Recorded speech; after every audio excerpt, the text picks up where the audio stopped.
First of all, did you say free SHS should be reviewed? The NDC people say you said reviewed, Muhammad said reviewed. Where did I say that? You didn't say that? No, we've released 2 videos, one in Twi, one in English. Never said that in it. We've released a statement in which we had outlined what happened at the cabinet retreat and what Ghanaians should look forward to. We never said that. I've granted a number of interviews. I've never said that anywhere. I think sometimes... Did you say some programs should be reviewed? No, I've not said anything of that sort. You didn't say that out of Pedua, say you're going to review programs? No. You would notice that for all some of the people write and tweet and share, they will not be able to find a video and audio that actually has me saying that in it. And that's the game that people play in our media space these days. But that's serious. You say didn't one say that thing, at all. I haven't said anything. You say one thing, and then they'll write another headline about it. And a lot of people don't bother to read the story or bother to read the quotation of what you said. So whatever narrative somebody may have skewed on top of it is what they carry. What we have said is quite clear. 1, the borders are going to be opened. 2, we are in an era of fiscal consolidation. That means that we want to raise some more revenue and as much as possible cut expenses so that we can achieve our deficit of 7.4%, which we've targeted for year 2022. Why? Because we have agreed as a country that never again should we go beyond 5% deficit without parliamentary approval. What does that mean? What is the deficit? So every year, I mean, it's like your household. You raise money. You have your salary and your incomes, and you have your expenses. But countries often don't have balanced budgets, that what you spend is equal to what you have raised. So often a country will raise some money and then borrow a bit more to add to what it has raised, and that becomes the total of what it spends because of the demands in the country. Now, whatever you borrow usually is judged as a percentage of your total GDP. And the rule of thumb is that that borrowing or that deficit should not be more than 5% of total productivity in the economy. What's our GDP right now? I think we're getting close to about 400 billion. Of cedis? Yes. And in dollars? You would have to divide that by the exchange rate. Okay. 400 billion. So 5% of that. Yes. So the rule of thumb is that we should not go beyond 5% of GDP. That's the healthy deficit year on year. When you do that, you don't pile up too much debt higher than the rate at which the economy is growing. And if you are growing on an average 6-7% as the MPP government has been doing, then even when your deficit is growing around 5% year on year, you are still within bounds, you can contain it. But in years when you have difficulty, you go to Parliament and make a case for the suspension of the Fiscal Responsibility Act, which is an act that the MPP government brought to play. Remember, the NDC ran this economy with sometimes double-digit deficits, got to a point where they could not contain it, went to the IMF that we're out of ideas, give us some money and some what they call policy credibility before we can find our way around this. This was, I think, between 2014 or so, before we came to power. And as a result, when we came, we said never again should the deficit go beyond 5% without parliamentary approval. Now, in the COVID year, 2020, revenues were not happening. You just play Joe Biden. It's not just America or Ghana. It's every economy in the world. You know what Egypt are doing? They've capped the price of bread. Because of the wheat situation, their dependence on wheat from Ukraine. And as a result, various countries are employing various interventions to try and mitigate the impact of the global economic changes on their local economy. So here in Ghana, one of the things that you want to do is to ensure that our budget doesn't get out of hand. And one of the ways to do that is to ensure that fiscal discipline is maintained, not more than 5% by 2 years' time, because we're coming from an expansion of the deficit because of the COVID difficulties a couple of years ago. So this year, 7.4. 7.4 means that you've got to, as much as possible, cut expenses where you can cut, even as you try to raise revenue, so that next year you can come down to 6, the following year you can go down to 5. Cutting means, and this is what I've said, that from the very top to the very bottom, from the office of the president down through ministries, departments, and agencies, the 16 flagship programs of government, we're going to look across and examine whichever one can experience some cuts that will still allow us to deliver as much of that program as possible. We're happy to do it. I don't know where people go. Will that include free SHS? Could that include free SHS? I have said, and I remain on that point, that from the office of the president, through every ministry, department, agency, across the 16 programs, the 16 flagship programs, we're going to examine and see where we can make budget cuts. Saying that does not mean that the president plans to cancel free SHS or to, in the words that I think some people like to use, they put that word, they review free SHS. No, and I think we've been very clear that what we are looking at are budget cuts. And I've even gone further to say that should it happen that after the discussions and after the engagements, the executive is taking a pay cut, I think that the legislature should also look at a pay cut and have a conversation among itself that, okay, if this is what is going on and this is how the executive is looking to cut salaries by X% voluntarily so that we can, save some more fiscal space. Maybe we, members of parliament, and I'll be happy to move a motion on that in parliament, maybe we, members of parliament, should also consider taking a pay cut so that we can also help to contribute to what we are seeking to do. That is what then gives you the moral right to ask anybody else in the economy to take a cut on whatever projects or whatever activities that we're going to go on in their areas. But that means you can't tell us whether free SHS will be part of it or not. I have said everything is fair to be examined. Including free SHS? Including free SHS. But saying that does not mean that free SHS is going to be cancelled. I'm sure you understand that. Yeah, I get it. But then it raises nerves of people whose children are in school. And it is fair. It is fair. It is fair for their nerves to be raised. It is fair for their nerves to be raised because we have to raise revenues to do all the things we want. We are living in a country where we want a lot of things legitimately from government, and that's fair. It is our right to demand things from government.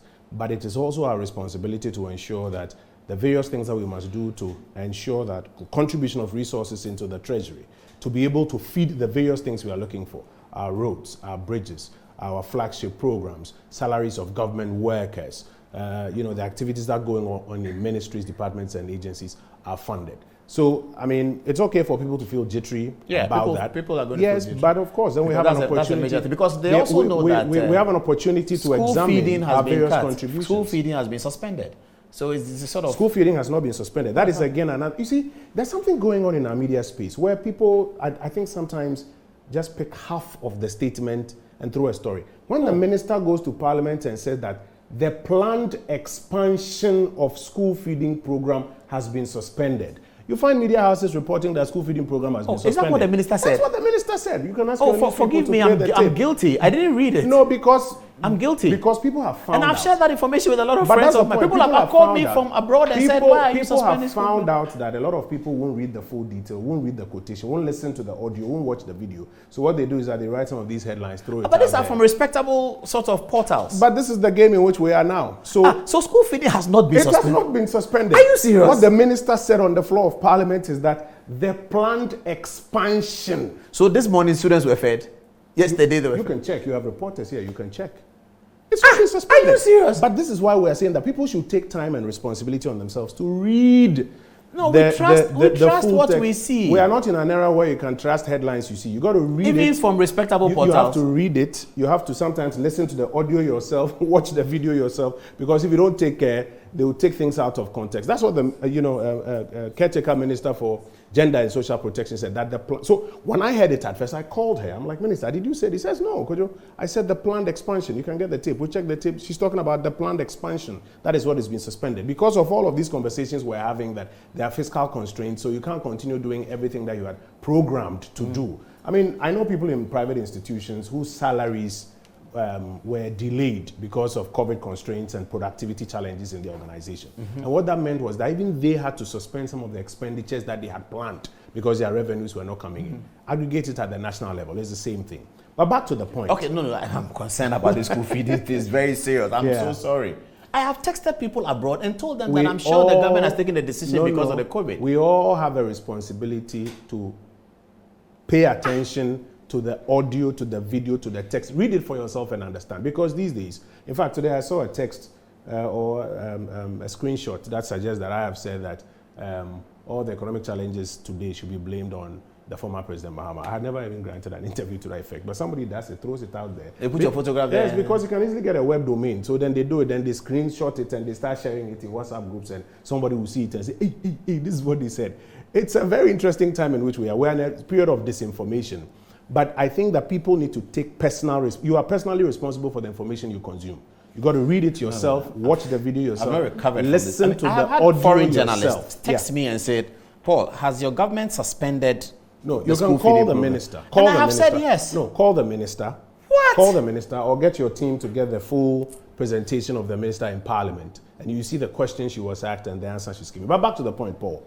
I'm saying that fiscal consolidation means among other things, budget cuts from the top to the very bottom. The office of the president itself says, and the president's instructions were clear, says finance minister, do the examination, right from my office, Office of the President, down across ministries, departments, and agencies. There's no secret cow. Ministries, departments, and agencies, 16 flagship programs of government, and examine where you can make budget cuts.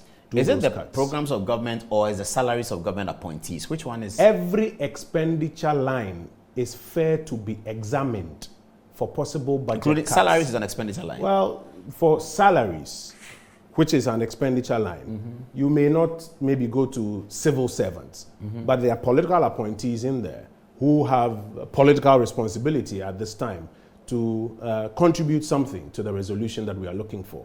And it is fair for our salaries to be examined. It's fair for the salaries of other political appointees down the value chain, goods and services budget, capex budgets, programs budgets. It's fair to examine all of those things with the objective of ensuring that we achieve the 7.4% deficit at the end of the year. What that means is that as we go along, if let's say revenues are picking up during the year, of course you can make some more releases to the ministries, departments, and agencies to continue to do all of the other things that they are or they had otherwise planned to execute. But if for some reason the revenues are not performing, you're not going to rely on unbridled borrowing just so that people can execute and leave us with a deficit bigger than the 7.4. Those are the president's instructions. But some of the opponents say that this threat of cutting is all a blackmail to get Ghanaians to support the e-levy. Why would we be interested in blackmail? We are pretty hopeful that the e-levy will pass when we get our numbers together in Parliament. We don't need to blackmail Ghanaians or blackmail anybody. But if the e-levy had passed in December, would we have been in this situation now looking at cutting salary? And the fiscal challenges are not necessarily because of e-levy alone. It's a whole conversation of the revenue basket. There are several revenue lines: VAT, import taxes, income taxes, the whole gamut of revenue measures, non-tax revenue handles that are all supposed to come in. It is the embodiment of all of that that you are looking at. And if you are getting into a situation and you examine and you're of the view that those revenue handles are not bringing in what you are looking to get so that you can meet the programmed expenses, then you have to consider possible cuts. Else, in the end, your deficit is going to shoot beyond the programmed 7.4. So it's not so even about if you pass e-levy, we will still have to look at these cuts. We will still have to ensure that we are getting 7.4 deficit, which means as the revenues come in, because already we've lost some months on, I think, e-levy already. As the revenues come in, you've got to examine expenditures that are up and possible to be cut so that you don't go more than 7.4%. You are a member of Parliament. Has it been difficult for government to account to Parliament on the COVID spending? Absolutely not. And the reason is that there are mechanisms for accounting to Parliament, already established between the Constitution and the Public Financial Management Act. Sometimes people cook up controversy and scandals when there is none. And it's because they very much understand the media game. And so where there are no issues, they cook it up because it will capture media attention and create a false impression in the minds of people that there's something wrong. And by the time we get to the end, there's actually nothing wrong. But they would have occupied 2, 3, 4, 5, 6 weeks of public time, public news time, creating a false impression. So for example, COVID expenses. They are run by ministries, departments, and agencies. No ministry, department, and agency can dip his hand in a public kitty and take money. You have to go through budgeting processes. You have to get commencement certificates. You have to go through contracting processes.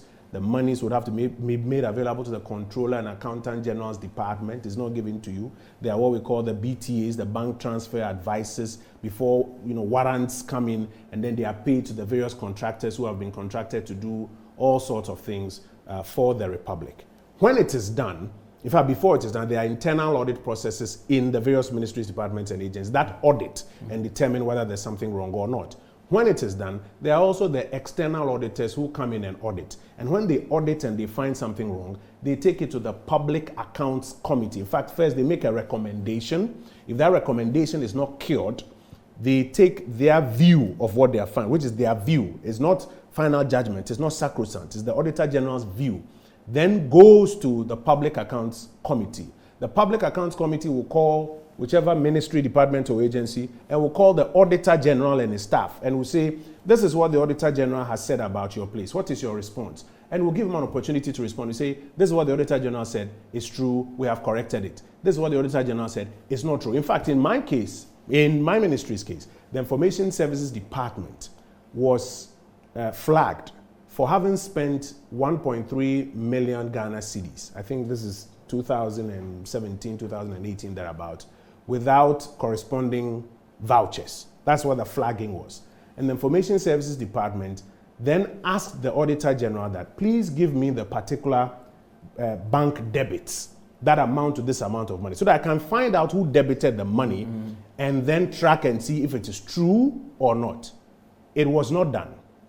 When we appeared before the Public Accounts Committee, I raised it before the chairman. That Mr. Chairman, we are yet to get that information. The chairman instructed the Auditor General's department that please furnish the ministry with that information so that they can get the Information Services Department to provide it. In fact, today I was having a chat with the chairman of the Public Accounts Committee. He asked me, have they come? I said, no, they are yet to come and bring that. So all of these processes happen, and if you are still not satisfied with them, you can ask for an inquiry. You have a minority that says that we won't wait for any of these processes to go through. We won't let, or we won't wait for the Auditor General to work. We want to launch an inquiry into it. And if you don't take care, but does Parliament not have power to do that? If it's urgent, doesn't Parliament have power to do that? The fact that Parliament has power does not mean it has been necessitated. Else that would be abuse of Parliament's power. There's nothing that has necessitated that. The processes are ongoing. If the Auditor General comes and he tells you that he has not had access to audit, then you have reasonable grounds to say, then I want Parliament to go above what the Auditor General will ordinarily do. If you are not satisfied with what the Auditor General has done, you have reasonable grounds to go. You don't wait for the Auditor General to do his work. You come in and say you want to set up a bipartisan committee to look at this. And Joe Wiles was in the chair, the Honorable Deputy Speaker, who said, the committee you are asking for is the Public Accounts Committee. And all of these things you are talking about will show up before the Public Accounts Committee. So but where maybe are we they going? wanted an ad hoc committee. They don't want a select committee. But what is the difference? It's still going to be the same members of Parliament. It's a national crisis. Which crisis? COVID expenditure is a national crisis. COVID expenditure that we can't There's find. no crisis. Who says we can't find it? The Auditor General has not told you he can't find it. He's doing his work. And when he is done, he will bring his view of the work to Parliament. I'm saying that if you don't take care, you will get caught up in this cacophony of allegations and other things. And the real thing that we're supposed to focus on, the rules that have been laid down in the Constitution, the Public Financial Management Act, if you don't take care, they won't let you focus on it and even apply them. Everybody will come up with something for you to get, moved along on.